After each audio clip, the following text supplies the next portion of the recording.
तो आज हम बात कर रहे हैं भारत की सबसे बड़ी आईटी कंपनी टीसीएस के बारे में। हाँ, टीसीएस। हमारे पास जो जानकारी आई है वो इशारा कर रही है कि कंपनी के अंदर ना कुछ बड़ा बदलाव हो रहा है।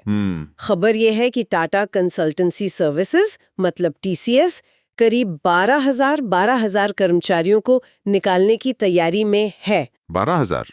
ये तो बहुत बड़ा आंकड़ा है। हाँ, काफी बड़ा है और इस पर ध्यान देना बनता है। चलिए देखते हैं हमारे सूत्रों में क्या खास निकल कर आ रहा है। ठीक है। सबसे जो ध्यान खींचने वाली बात है वो ये कि इसका असर सबसे ज्यादा मिड लेवल और सीनियर स्टाफ पर पड़ने वाला है। ओह अच्छा, ये थोड़ा अलग है। हाँ, ये चौंकाता है थोड़ा, क्योंकि आमतौर पर तो फ्रेशर्स पर ज्यादा असर पड़ता है। बिल्कुल हाँ, ये पैटर्न थोड़ा हटके है। और जहाँ तक कंपनी का कहना है, हाँ, तो वो कह रहे हैं कि इसकी वजह बदलती हुई जरूरतें हैं। बदलती जरूरतें मतलब कि आजकल जोर AI, artificial intelligence, automation, data analytics, इन सब नए स्किल्स पर ज्यादा है। अच्छा। हाँ, तो जो पुराने तौर तरीके थे उनकी जगह भी नई टेक्नोलॉजी ले रही है। और सूत्रों का ये भी कहना है कि क्लाउड कंप्यूटिंग और साइबर सिक्योरिटी, इनमें भी एक्सपर्ट्स की मांग तेजी से बढ़ी है।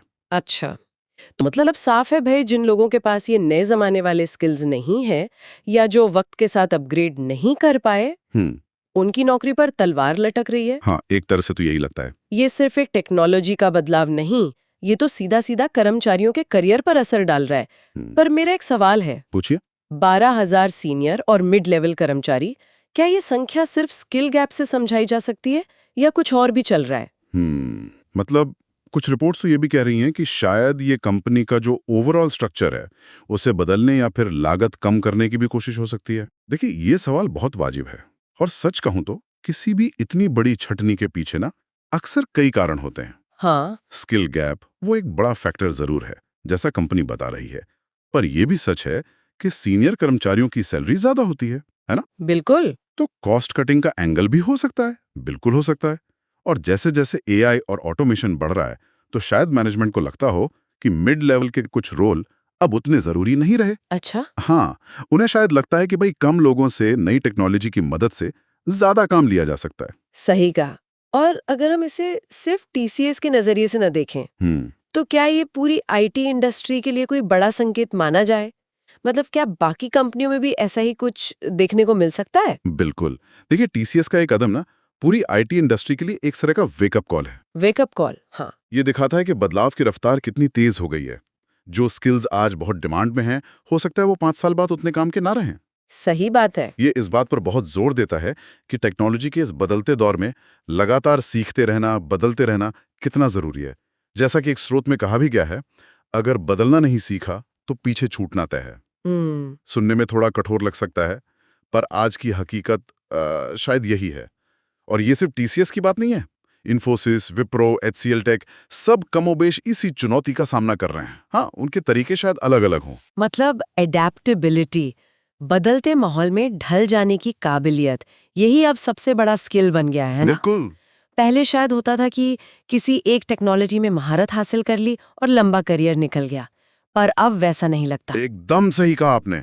एडेप्टेबिलिटी और लगातार कुछ नया सीखने की इच्छा, ये अब सर्वाइवल किट का हिस्सा है, समझ लीजिए। हाँ। मान लीजिए कोई पिछले 15 साल से किसी पुरानी प्रोग्रामिंग लैंग्वेज पर या डेटाबेस पर काम कर रहा है। अब उसे शायद जल्दी से क्लाउड प्लेटफॉर्म सीखने होंगे, डेवऑप्स समझना होगा या एआई मॉडल्स पर काम करना सीखना होगा। और ये आसान नहीं होता होगा। बिल्कुल नहीं।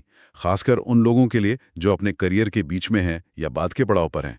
उन्हें न सिर्फ नई चीजें सीखनी है, बल्कि हो सकता है अपनी पुरानी जो एक्सपर्टीज थी उसे पीछे भी छोड़ना पड़े। ये तो मुश्किल है।